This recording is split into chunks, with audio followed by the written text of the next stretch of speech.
Hello everyone. So in the last lecture we talked about performing numerical time integration of Newton's equations of motion, and this time we're going to get into a new concept and a new way of formulating classical mechanics, specifically with respect to Hamilton's principle and Lagrangian mechanics.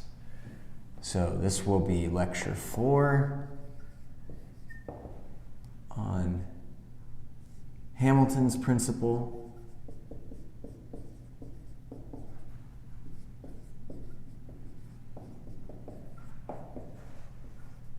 and Lagrangian mechanics.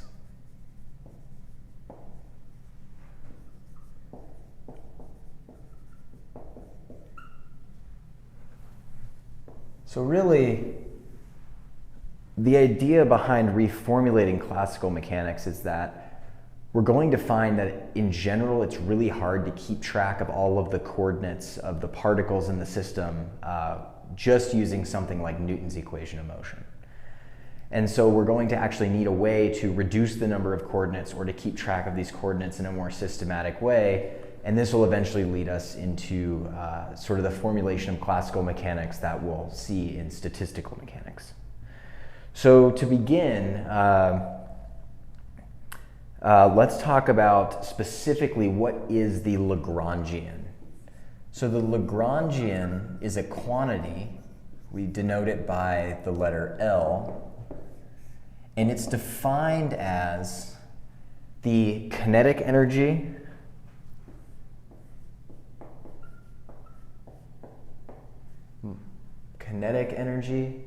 minus the potential energy.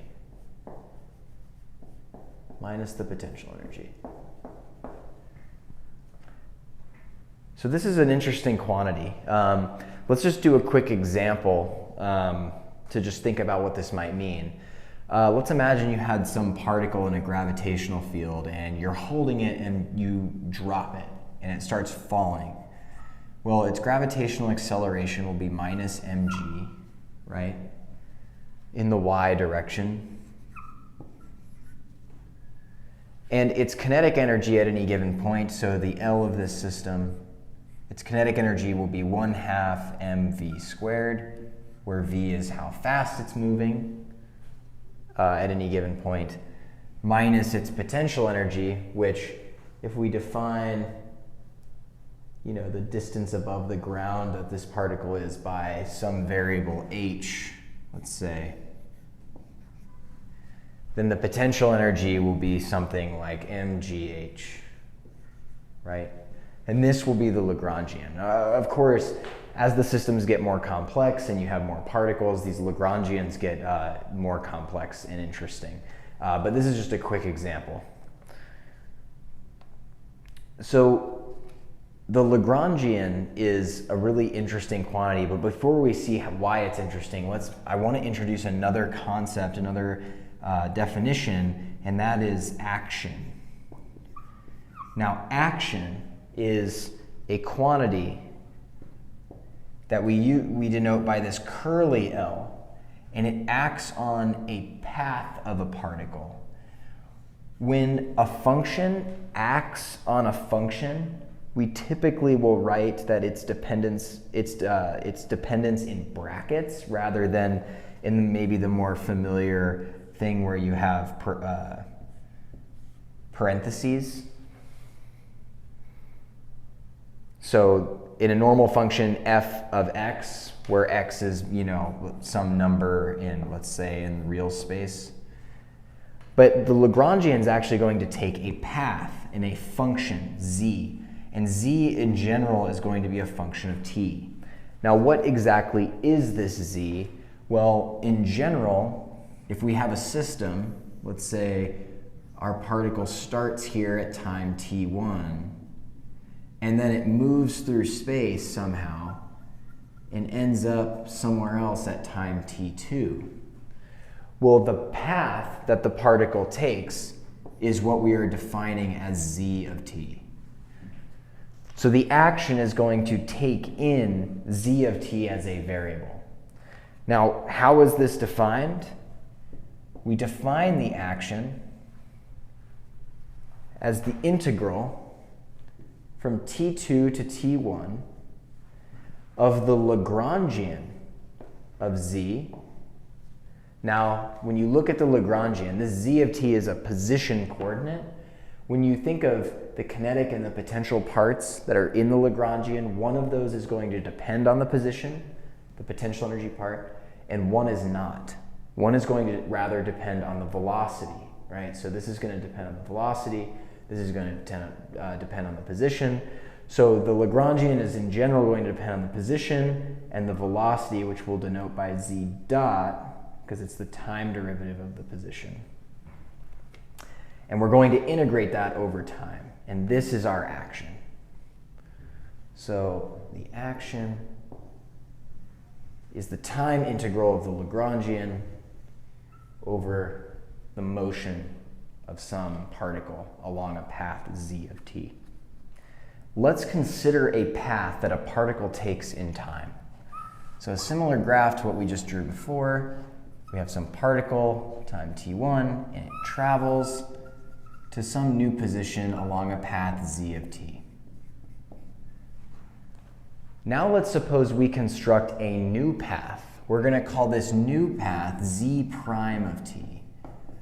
And the new path, z prime of t, is going to be equal to the original path. However, what we're going to do is perturb the path infinitesimally. So we'll denote that by saying there's some delta z, which is also a function of t. Now, this infinitesimal perturbation is going to have some rules within how z prime of t is defined. So first, the delta z prime of t, or the delta z of t, is infinitesimally small. What does that mean? That means if we look at our perturbed path, it's going to be different or differ from our original one only by a very small amount. So we can maybe try to draw it. It's going to only differ by some tiny amount, some infinitesimal amount.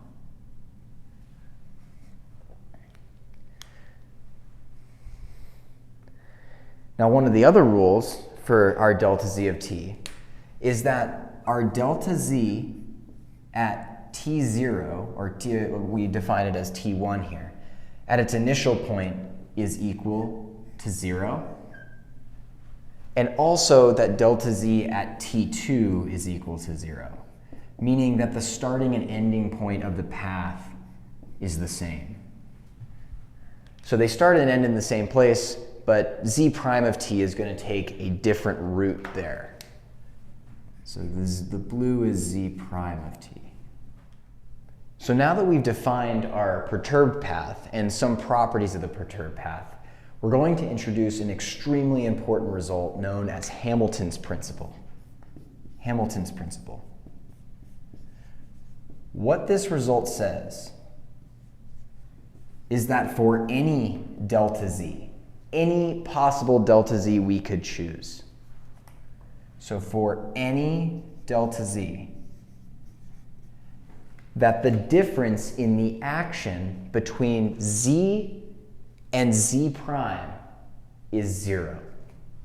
So we'll write that for any delta z, the action of z plus delta z, our perturbed path z prime, minus the action of our original path is 0. If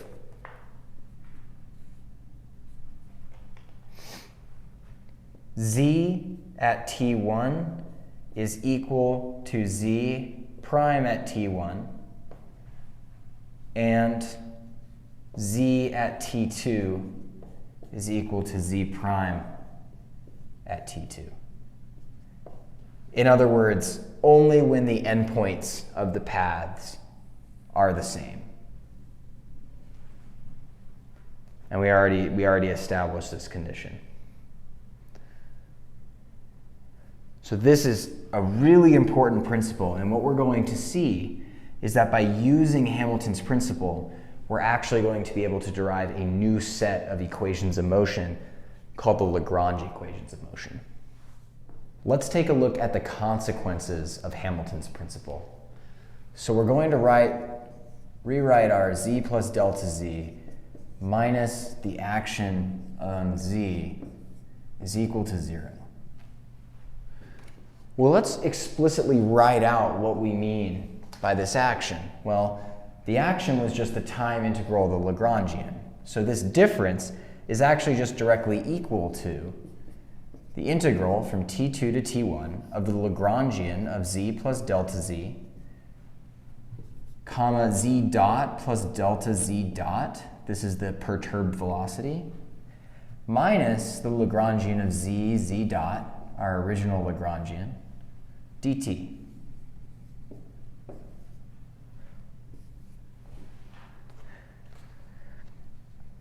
So now let's think about this quantity. We have a function L that is perturbed in its arguments by some delta z in both its first and second argument. So what we're going to do is actually introduce a Taylor expansion in which we write this out as we've done previously in our earlier lectures on classical mechanics. We're going to write out this integrand in terms of a first order Taylor series expansion. So how do we do that? We have L of z plus delta z, z dot plus delta z dot, minus L of z, z dot is equal to, well, now we have two different arguments. We have the position and the velocity, so we have to use partial derivatives. We're going to write this as partial L, partial z, delta z, and this will be evaluated specifically at z, right, whatever z we're at, plus we need to include now the other term, partial L, partial z dot, evaluated at z, whatever z we are in time, delta z dot. We'll explicitly write this here, right?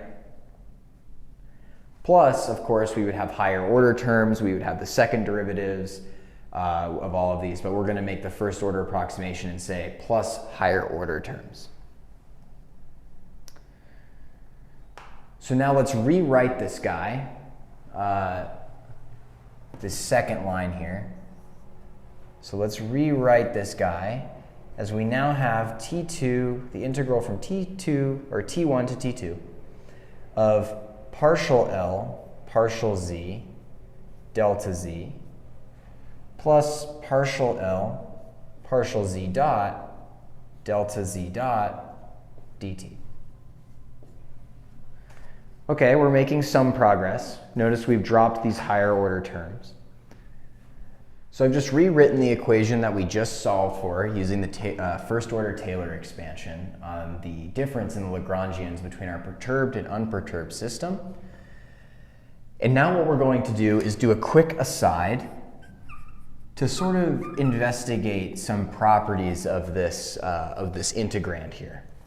So let's consider this quantity, the time derivative of partial L, partial z dot, delta z. Well, this is a derivative of a product, right? So we're going to use the product rule here. This is going to give us d dt of partial L, partial z dot, delta z,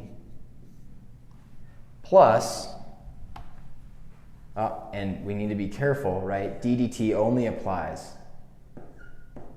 to the partial L, partial z dot, plus partial L, partial z dot times the time derivative delta z, which is just delta z dot, right? So what happens now if we integrate this equation with respect to time? So let's do that here. We're going to incorporate an integral t2 to t1 over all of this dt. Well, this first quantity here, we have something nice because we have the integral of the derivative of a function in time. So we use the fundamental theorem of calculus, and the solution to this integral is just whatever function that we're taking the derivative of. So the answer here is just partial L partial z dot delta z, and then of course we need to evaluate it at t2 and t1.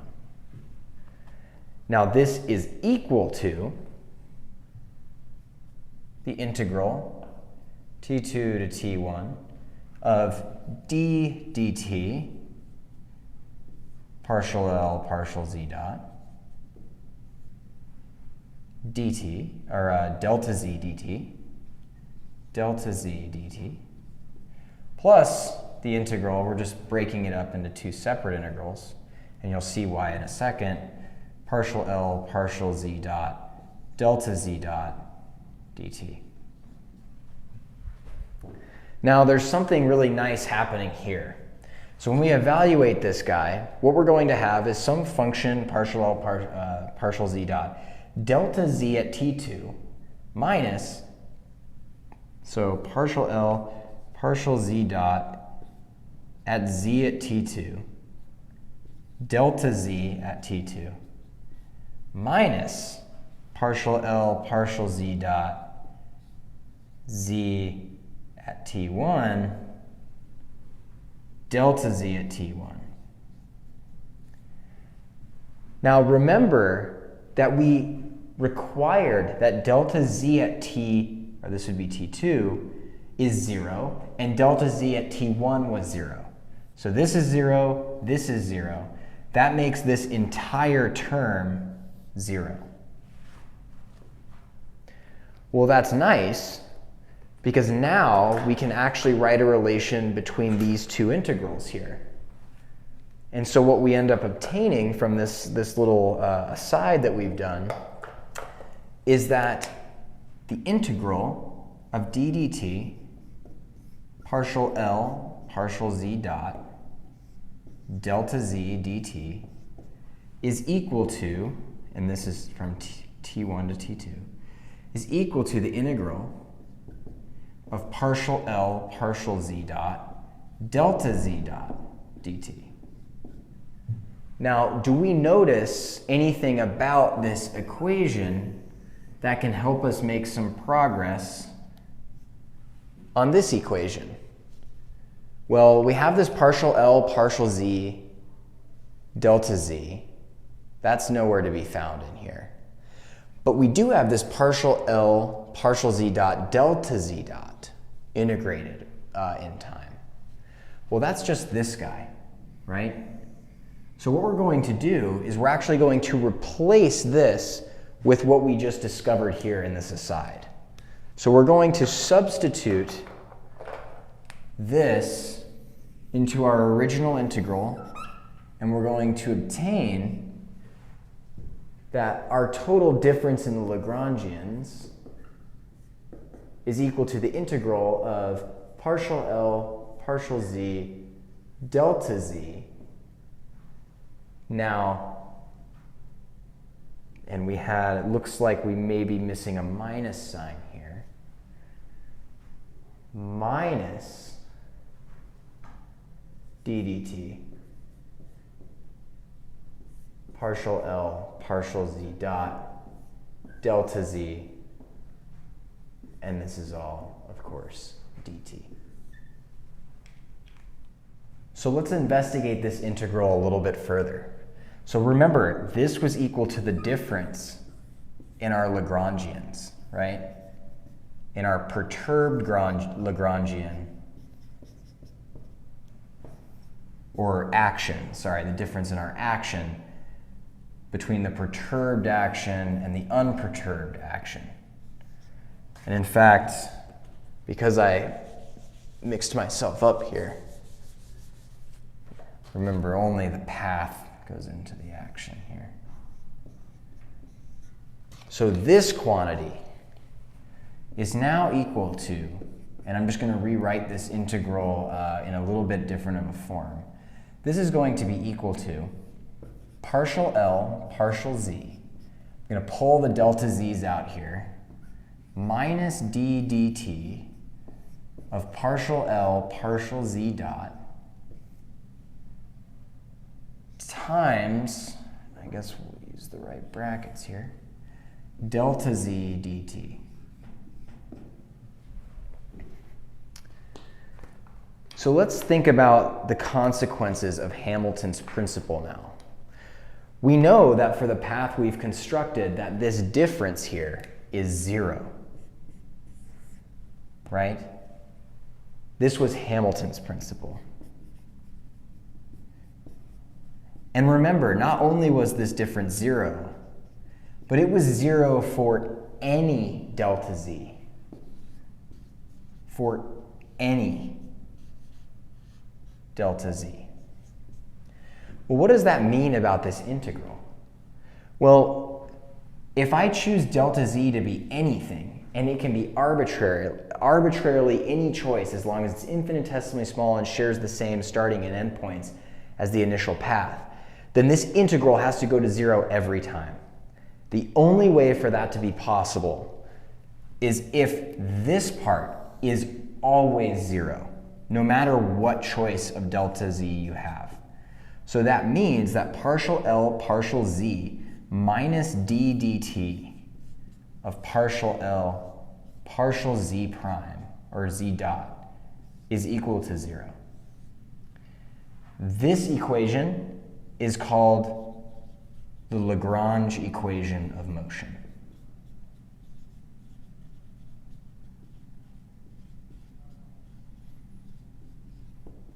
In fact, this equation is completely equivalent to Newton's equation of motion.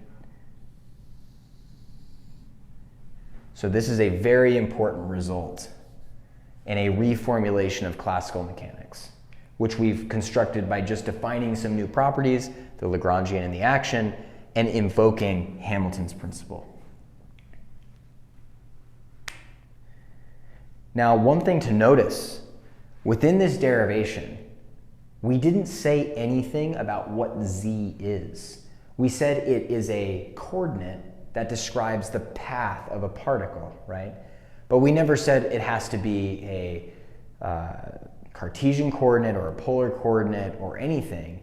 We even didn't we didn't say anything about it at all, aside from the fact that we could take derivatives of the Lagrangian with respect to it, right? So really, Z is a very general quantity, and that's what's so powerful about Lagrangian mechanics. But what we're going to say is that Z, and we're going to name it, it is a generalized coordinate. Is a generalized coordinate.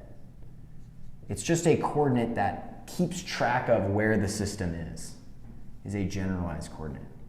And you'll see the power of this when we look at some simple examples like pendulums or harmonic oscillators, because you can reduce the dimension of the question that you're trying to study by looking at just these generalized coordinates. So far, we've seen how you can take the definition for the Lagrangian, which is the difference in the kinetic and the potential energy, and the definition for the action to obtain a new set of equations of motion called the Lagrange equations of motion. Now, I want to focus now on the case in which you have more than one particle. We would say that in general, when you have more than one particle, right, it requires many coordinates, many generalized coordinates, to keep track of all their independent and separate motions, right? What we say is that the number of coordinates that are necessary, the number of coordinates necessary to specify the configuration of a system,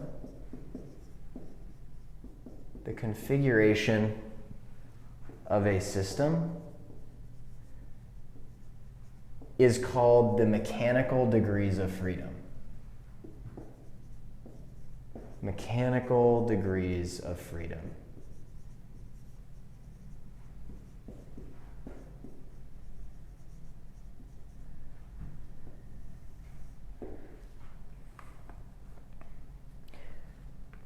Now, the mechanical degrees of freedom are the number of generalized coordinates required to keep track of a system. So let's go through one quick example, right? Let's look at a pendulum. So in a pendulum, right, let's say we draw, here's the x-axis, and we'll say this is the minus y-axis. And we have a pendulum that's swinging by a rod of fixed length L attached to some mass, right? And it's swinging back and forth, and at any given time, this angle we're going to call theta. Now, if you're going to solve Newton's equation of motion, right, you would say, okay, I need to know the evolution of this particle in the x direction, right? So you're going to have a Newton's equation of motion in the x direction, acceleration in the x direction, and you're going to have an equation in the y direction, and a of y. Now, you could go through and solve this problem using Newton's equations of motion, no problem, right? These are Newton's equations. But using the Lagrangian, we can actually calculate the time evolution of the system by only looking at theta. So within the Lagrange equations,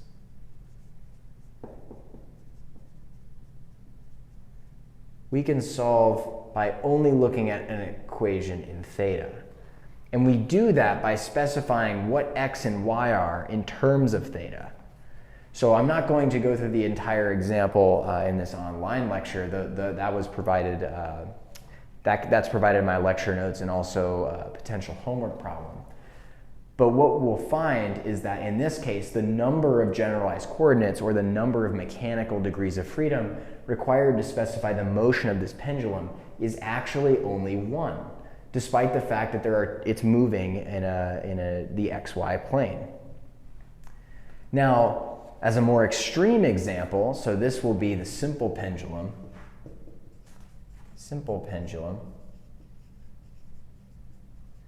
Let's consider the coplanar double pendulum.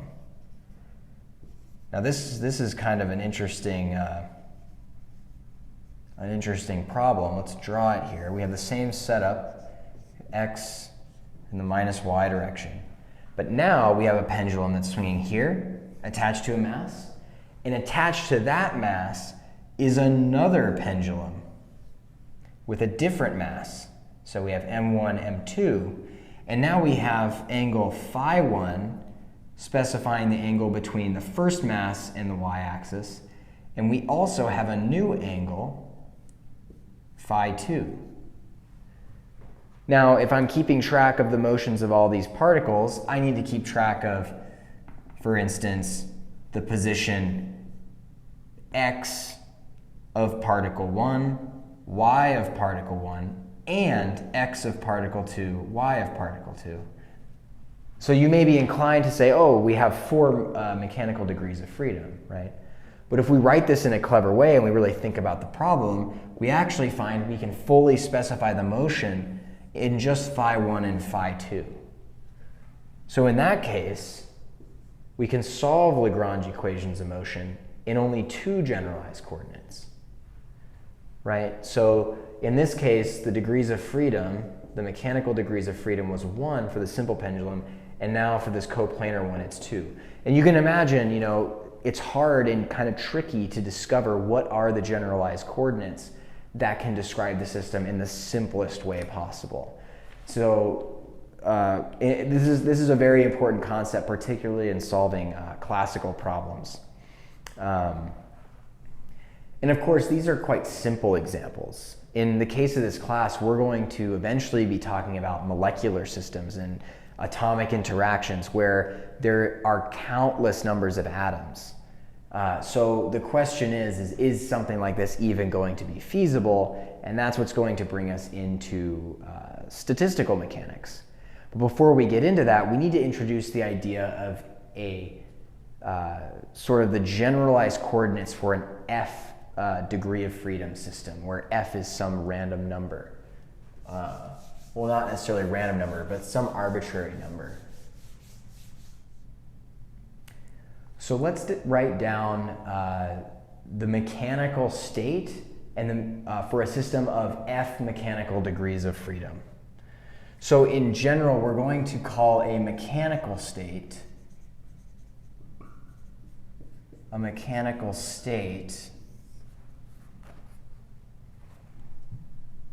for a system, or let's say of a system, with f degrees of freedom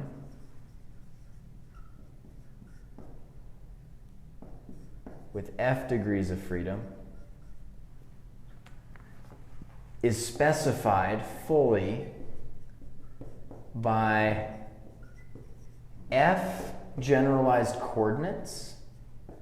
In our last examples, those were theta, phi 1, and phi 2.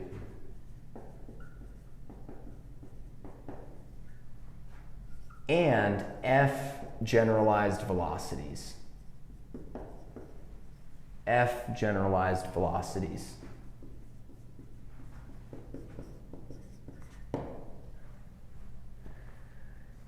The Lagrangian L is a function of these generalized coordinates and generalized velocities. And we're going to write that in the following manner. We're going to use Q to represent our coordinates and Q dot to represent our generalized velocities. So our Lagrangian is going to be a function of Q1, Q2, Q3, all the way to Qf. And then Q1 dot, Q2 dot, and so on through Qf dot. And in general, also possibly time. Our action, therefore, in general, acts on the generalized coordinates and their paths in time, and that is going to be equal to, once again, the time integral of this Lagrangian.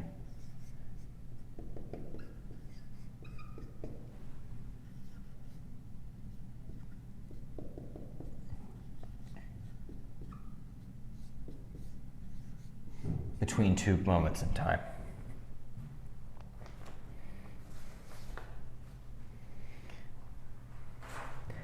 Now what's interesting is that if these QIs, so I'm going to use a different color here, if the motions of each of these generalized coordinates are independent of each other, then the Lagrange equation of motion will apply to each of them independently.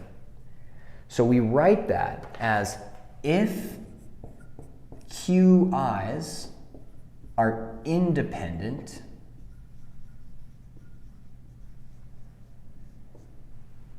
then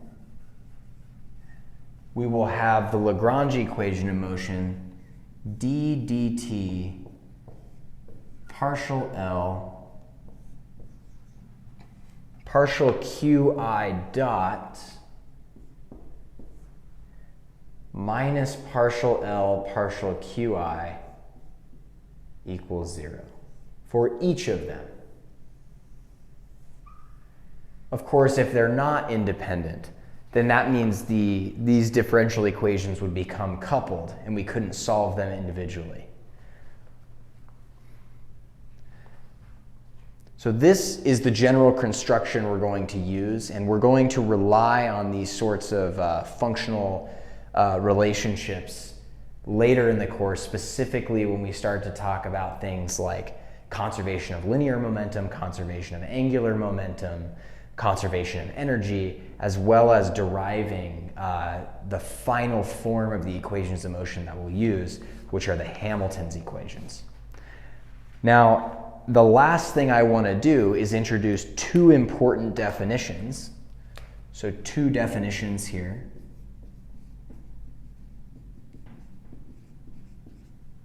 The first one is the momentum.